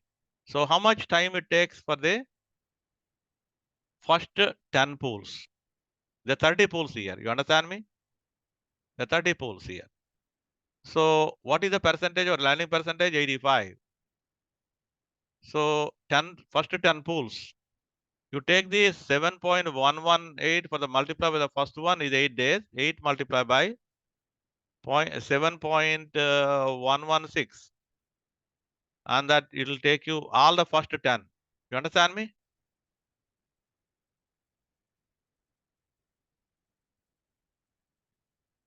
So the total of 10 take 7.116 you multiply 56 days you will take for the first all 10 of them. You understand me? First one is 8 days and second one will be less than that, third one will be less than that. So add all of them. Okay, is 56 days. So you budget around that. So if you don't know learning curve, so probably first one took 58 days and then 10 of them is 80 days. You budgeted, you wasted a lot of money. So now he is asking you the second pool of 10. So that means you find out for the 20 units minus 10 units is the next one. You understand me? So for the 20 units, what is the factor? For the 10 units, we already know the 7.116 is the factor. And the first one is the 8. So, and that is actually 12.402 for 85%. 85% is here. 20 is here. 12.402 is the total amount of time. So for the 10 items, which is 7.116, 12.402, 7.116. So this is the amount of time it takes for the additional 10. So again, he says the final 10, same story. So you put for the 30, it is a 17.091, okay, minus 12 point this one and multiply. This is the another set of 10 swimming pools installation. Is it clearly understood? Yes or no? No? Come on, guys. You just have to say, you know, you want a break or what? I don't think you require a break, right? We are in 4:15 range now. I think technically I can give you a break if you want. Maybe 15 minutes break or 30 minutes break. Of a luxury of time here. We can power through. I can probably finish in another half an hour, maybe. But we are at 60 page, almost like 57. So another half an hour, I'll be able to finish it. Yeah. Or you want a break, you know, you are at home. So are you at probably at the school, right? Because you probably have other classes. I'm okay with just finishing it. Yeah, me too. let's finish it Let's off, right? finish it. Yeah, thank you very much. So let's go here now. So you know, basically they asked me to not to teach the problem solving, additional problem solving, and so on. But it's okay for me to teach you. You see, basically a lot of 20 units you want to finish, and the cost is labor cost is $8 per hour, right? $8.5 hour. Setup cost for all of them put together, like a machine setting up, will cost you $50. One lump sum amount of money. And you know what? Material cost is per $20 per unit. And then the learning rate is P equal to 90%. So that means you won't take the same amount of time for all of them. So, and the overhead is 50% of the total amount of money that you're spending for labor, material setup. So this is over after completing labor cost, material cost, setup cost, add them together, multiply by 0.5, then you add them again. So find out the average unit cost for the lot. The first unit took 5 hours. So T1 equal to 5 is given to you. So you want to find out, so how many units? 20 units. The total amount of the 20 units you want. So T1, 5, and the 20 units at the learning rate of 90% is 14. 6. Let's go there and see it. Table 20, right? Learning rate is 90%, 14.608. So you take the 14.608 and multiply with first unit, and you got the total amount of time that you take for the all 20 items. These many hours you require for doing the work. So each hour is costing how much? $8.50. The labor cost is 73.04 multiplied by 8.5 is the amount of the money that you take for the labor. Material cost is 20. 20 multiplied by 20 is $400. That is the material cost. The labor cost, material cost, and the setup cost is 50. That is the total amount. It is the same amount of money that you spend for the entire all 20 units. Setup cost is for the batch of the 20 unit. I wrote down a note for you.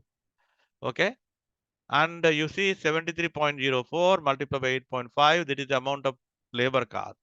Material cost is 400. Add all of these.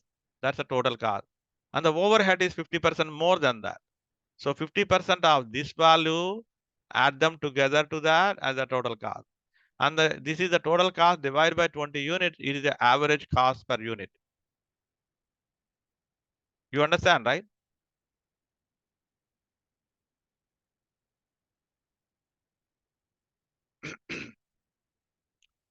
So fifth unit took 25 of the fifth unit of the 25 unit job is 14. This T5 is given to you. Okay. T5 is given to you 14 hours, 14.5 hours. Okay, which means that T5 equals to, that T1 multiplied by, so 5 to the power of B. So B equals to learning rate is given as 90%, which is ln of 0.9 divided by ln of 2. Okay, you can find out the T1.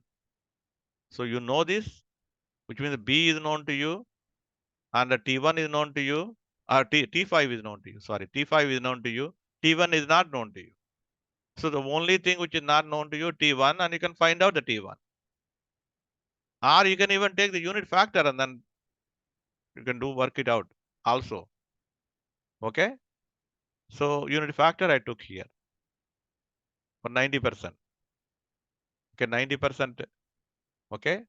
And a fifth item, right? Is it not fifth item? Yeah, fifth item. Unit factor of the fifth item is 0.783, 90%.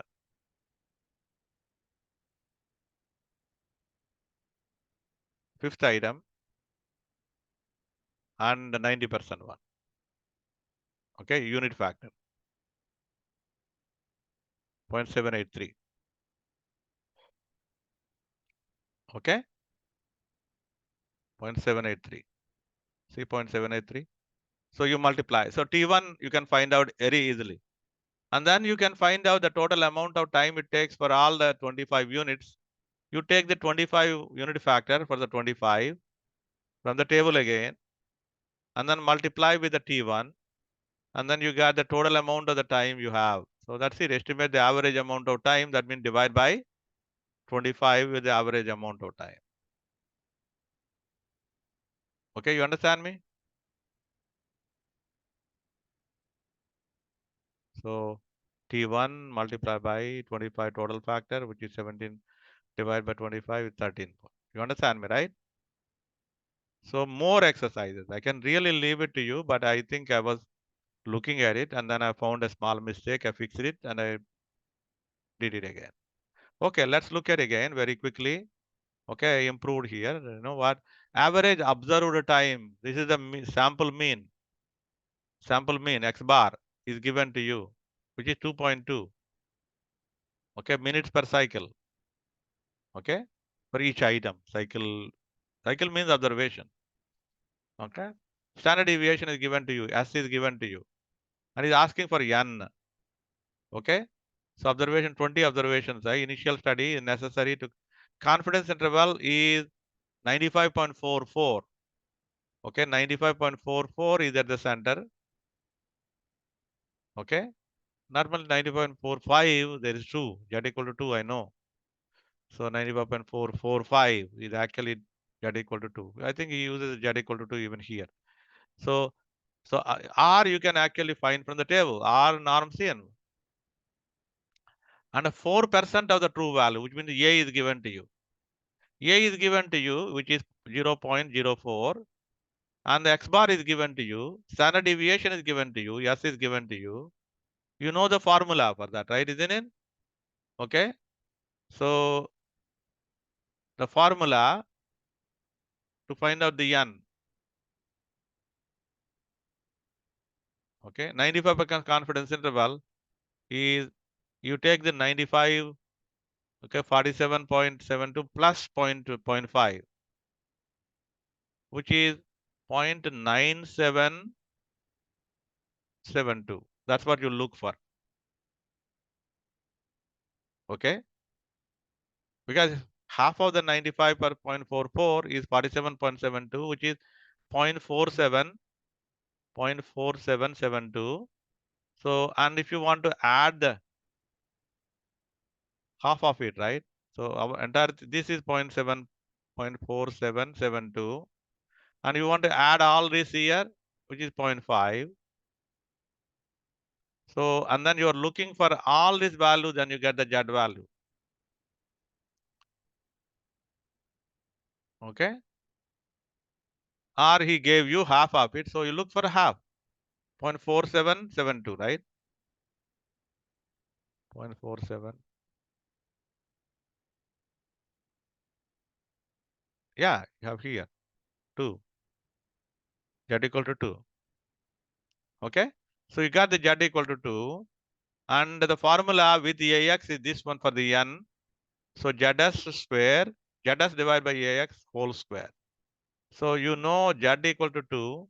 And the standard deviation is 0.3 standard deviation. And A is 0.04. X bar is this one. The whole square is this. And then you got the N equal to this, which means that you round up to 47. I think it's not a good way of writing. I don't like when I see something.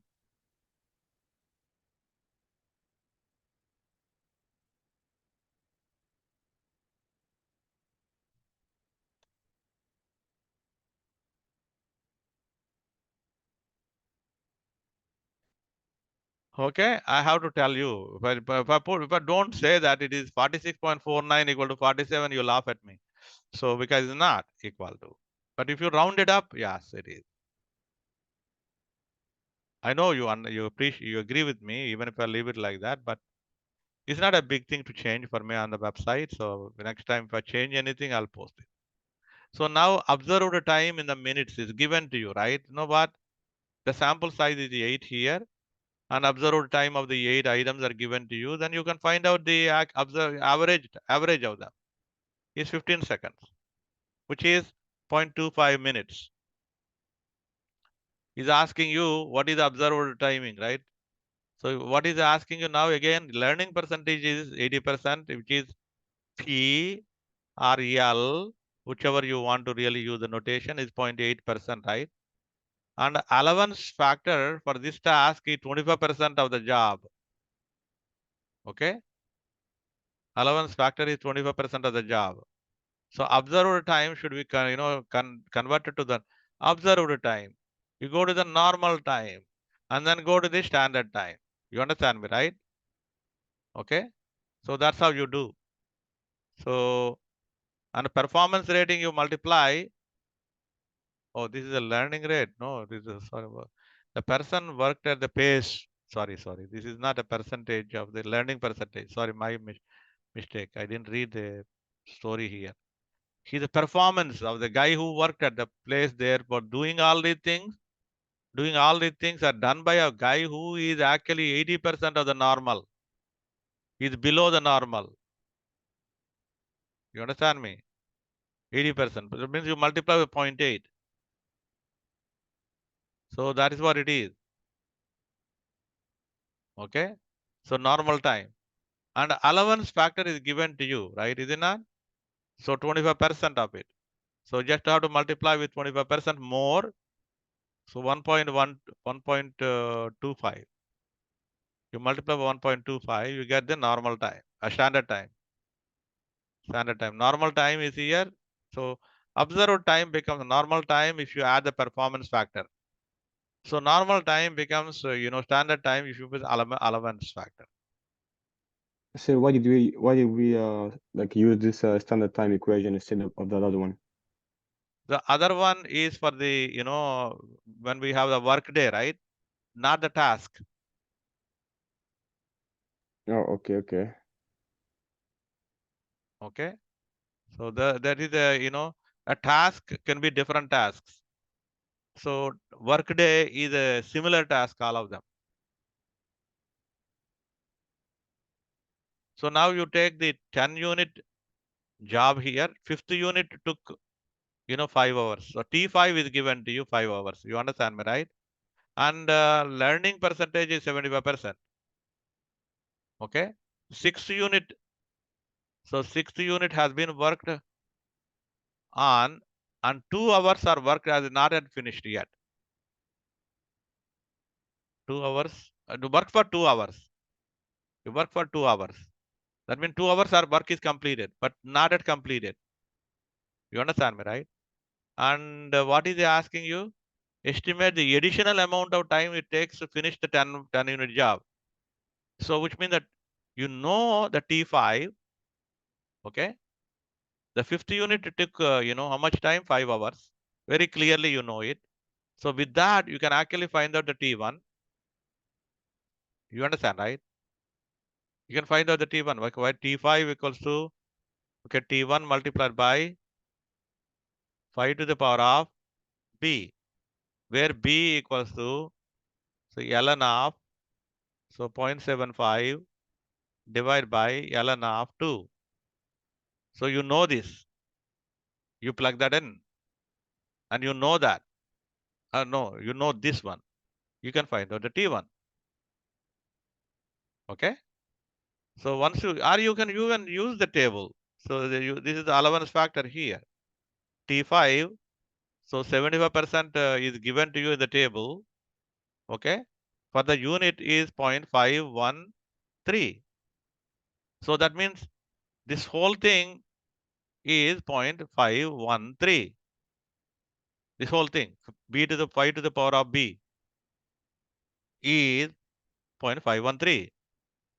Okay. T1 equals to, okay, 5 hours divided by 513. That is T1. You understand me? This allowance factor is given to you, which is 0.513. So you substitute T1 equal to 5 divided by 513. 5 divided by 513 is the first value is 513. What is asking you now? So all 10 units you need to find out. You see what I mean? So once you know the 10 units, okay. So you find out that once you know the T1, so Tn, sigma Tn equal to 20 units, I equal to 1 to 10 units, sorry. The total amount, T1 multiplied by the total factor. You find out the total factor, okay? And you find out that T6.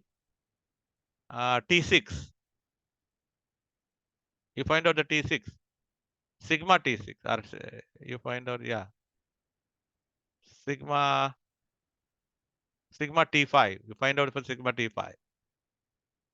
Sigma T5, you find out. Or sigma, yeah, sigma T5, you find out a sigma T5. Or sigma T6 you find, then what happens is you subtract and then add 2. 2 was completed, right? So you see like T5, T1 to T5 and the T6, okay? And you find out the, 7 to 10, right? Isn't it? So the total amount of time you can find out the total amount with the total factor, you can find out the total amount of time. But the 2 hours were completed already here. You understand me, right? 2 hours were completed here already. And he's asking you, what is this amount of time is asking you? You understand me, right? So for example, if you find out that T5 up to here, okay, so and this whole time you find out this time and also 2 more hours, and that is the remaining amount of time you need to do. This is 2 hours. This is T1 to T5. So 1 to 5 you find out, say sum of this, and then add 2, the total amount of time. And then for the 10 items, you find out the amount of total item, and then subtract both of them, you get the remaining hours of that needs to be done. That's what you need to do. So what you need to do now is you put the T6 here. T6, you find out how much time it takes for the T6 exactly. You don't need to do this. You can do either way. If you want me to do it other way, it will be faster. This one. You see what I mean? Out of this one, is 2 hours already completed. So 2.63 need to be completed. Is not yet completed. Okay. So here you look at, you found out T1, T7, T8, T9. I don't want to do this. If you want to do it, yeah, I'll do it. But I'll do it in different way. And then you look at it here, you added all the values here. Okay. This is the T6 value. One computation. Another computation. Another computation. 3, 4, 5 computation you did. Okay. I will do only with 2 computations. Let us do it. Okay. All right. Let us do it. So 10 items you have. Sigma Tn equal to T1. You already found out, in both cases, you really found out the T1 in both cases. The T1 was 9.7466. You already found out 9.7466 multiplied by, you already found it. Here also you found out, T1, he already found it, right? Isn't it? It is not given to you. T1 is not given to you. Sixth item, the fifth item is given to you. Okay. So the T1, you find it.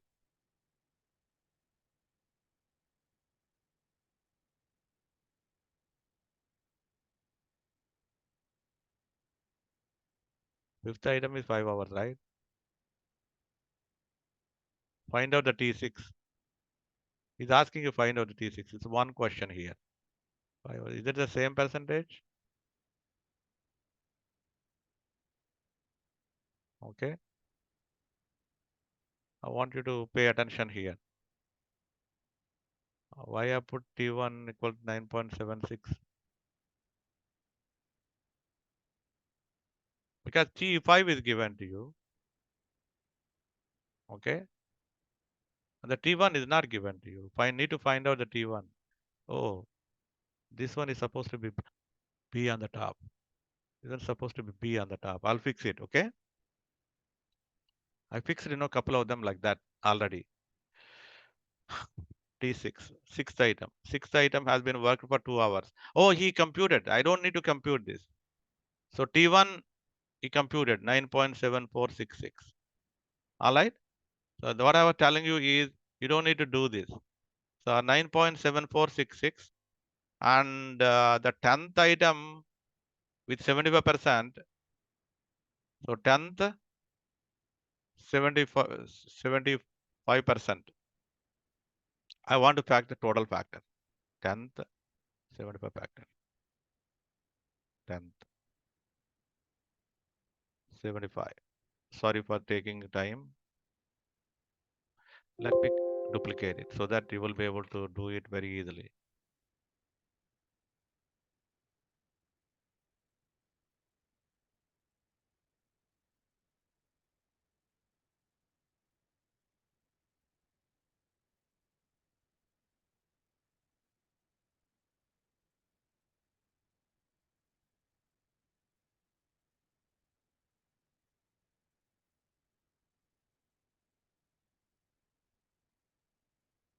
That's it.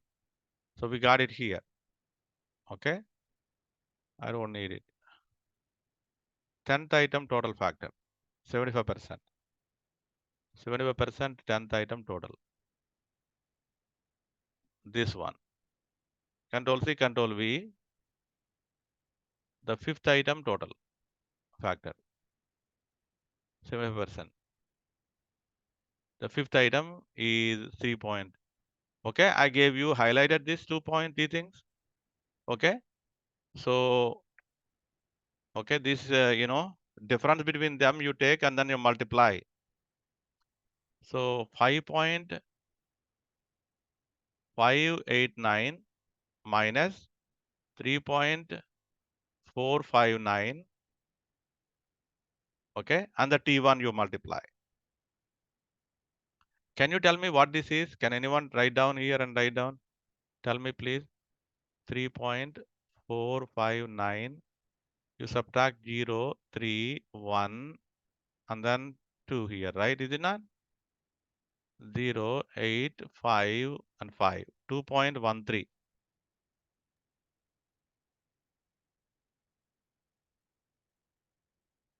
You understand me? I put it in the wrong place.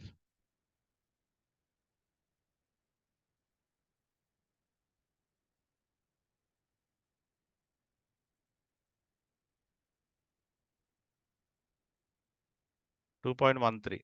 Okay. 2.13 multiplied by 9.7466. Sorry. 9.7466 multiplied by 2.13. Can anyone tell me please how much, what is the value of this? 20.7603. 20.03. 7603. That means, you know what? From 6th item to the 10th, this is the, the 5th item and the 10th item. So it means 6, 7, 8, 9, 10. So this is the amount of time, the total amount of time takes, but 2 already completed. So you subtract 2, which is 18.7603. It should be the answer, 18.76. You understand me? You don't need to compute all this. It's a waste of your energy, right? So maybe I should revise this slide and then post the solution again using easier method, right? Okay, or leave it like that. Or I can write down another method. See, you understand 18.7603 because the 2 hours are completed for the item number 6. That's why.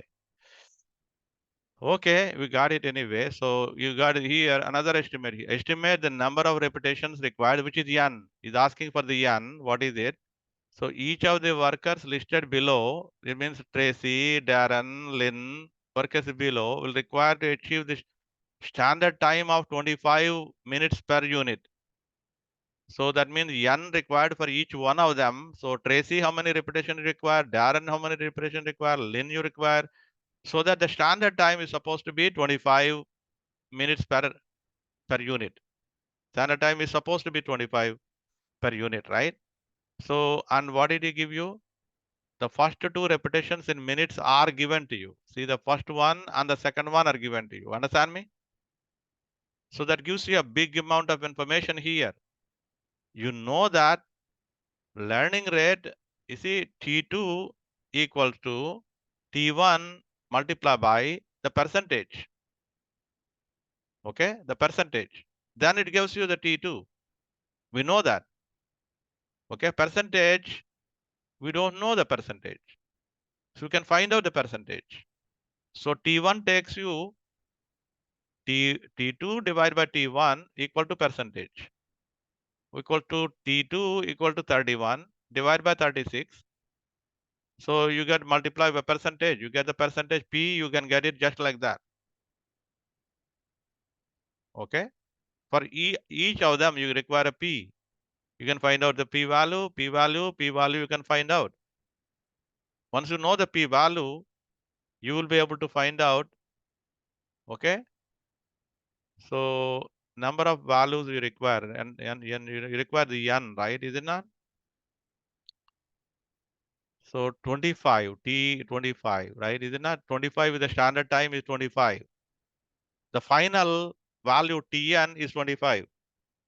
You want to find out the n. So Tn equal to T25 equal to T1 multiplied by T1 multiplied by, so 25 to the power of n. You understand me? This one is supposed to be 25 minutes. Is it 225? How many repetitions are required for the standard time? You don't know the n, sorry. You don't know the n. You don't know the n. The whole thing is 25 equals to, do you know the T1? Yeah, let us find out. You know the T1 for all of them. So let's take the Tracy. One computation I show you. So this is 36 multiplied by, so n is not known to you, sorry, n to the power of b. Okay, n to the power of b. B is what? So you know the percentage here. You know the percentage. This is the percentage. Okay. ln of 36, 31 divided by 36. Okay. And divide by ln of 2. So this is a number you know. So you know only thing is n. So this equation, only thing is need to be known is n. You take the logarithm. So move the 36 to the other side. Take a logarithm, and you will be able to get the n. N is 6. I think they rounded to 5 in the old lecture notes. I changed it to 6. This one is 23. That one is 4. Okay. So now this is another question here, right? So normal time is observed time multiplied by performance factor. Okay. Performance factor is given to you here as a 90%, 85% of the element 1, 2, 3, 4. So the observed times are given to you, and then find out the average of them. So multiply by the performance factor. So that means this one multiplied by 0.9 is this one. Okay. This one, sorry. This one 0.41 equals to 0.46 multiplied by 0.9. And then the allowance factor. See that somebody was asking me, one of you are asking me about when am I going to use this, sir? This is a work day. Okay. 15% of the work day is allowance factor. So you want to give more than that. So if you want to give the allowance, if you want to give more allowance to it. So normal time is 1.41 divided by, okay, 15% 0.85. So 0.414 divided by 0.85 equals to 0.49. Can you do it, please? Is it 0.414 divided by 0.85? 0.49. And sum of all these is the standard time. You understand me? Standard time of this task, which has 4 elements, is 4.43. So again, I computed here, right? Estimate the time it will take to complete the 4th unit in a multi-job involving large of the assembly. Initial unit required, the T1 requires 80 hours. So T1 is 80. Okay. And here he gave you 72%. Okay. And then the T and the 4th unit, estimate the time to complete the 4th unit. N equal to 4. Sorry, I put the wrong thing. This is what you do. N equal to 4. That's my mistake. I'll fix it. I was working late night. That's not an excuse, but this is a PowerPoint slide, what? 76. I think I put 76.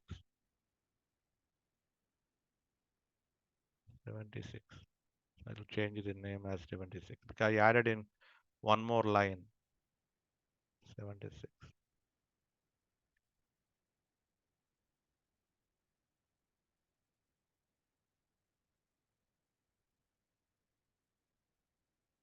So this is n. N equal to 4. The learning rate is 72%, 87%. These are not in the table. So that's why you need to do it by hand for sure. Okay. So snipping tool. All right, sir. So that's not the point. The point is move it to the top. Yeah, I did it. Snipping tool is here. So new snip. You take these values here. I found out the t value there. So that's it.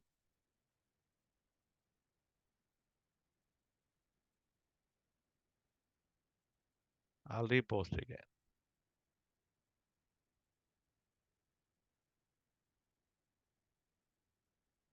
Save it.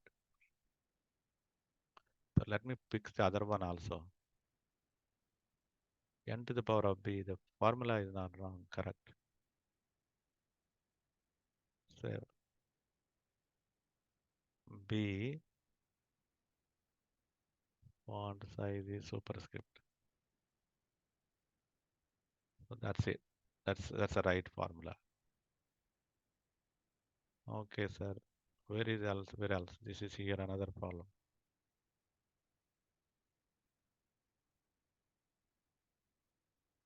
This is a superscript.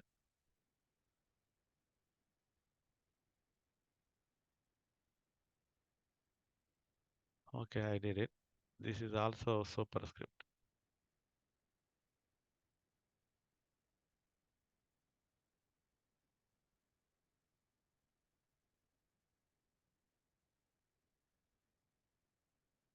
Good. I think I did all of it, I hope. Yeah, this is another one. I removed it. I think I don't know what happened. B, make it a superscript.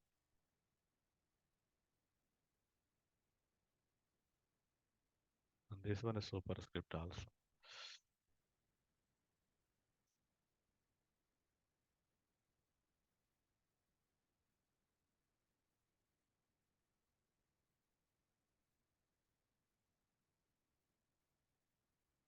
To the power, right? This is basically power.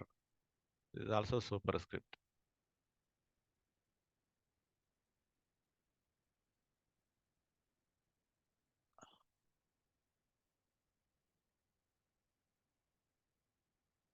Okay, I did all of them, I hope. I hope nothing left. I did here already. So some I did already. Only just some I didn't do. I think I was too late yesterday.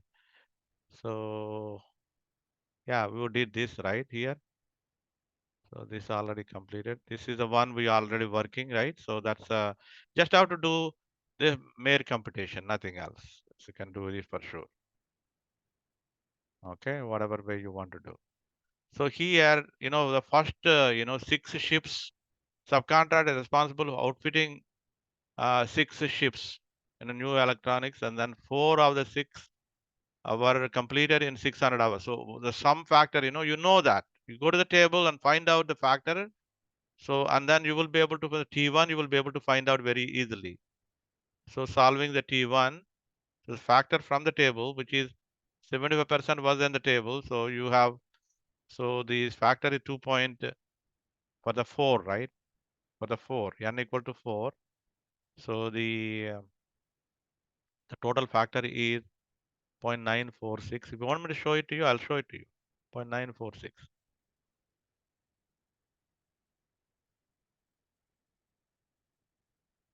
946, fourth one, 75. Okay, the total factor is 2.946. That's what it is. 2.946.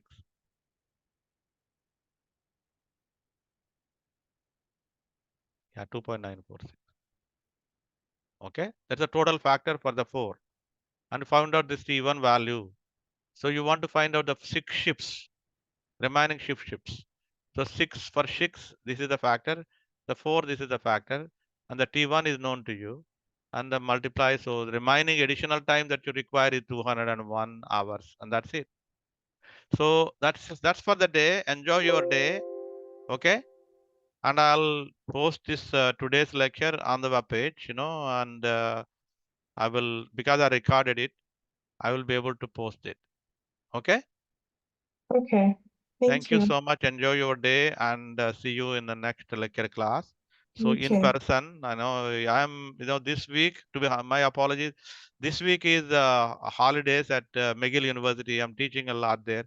So, and yeah, last week I needed to really work anyway at the McGill.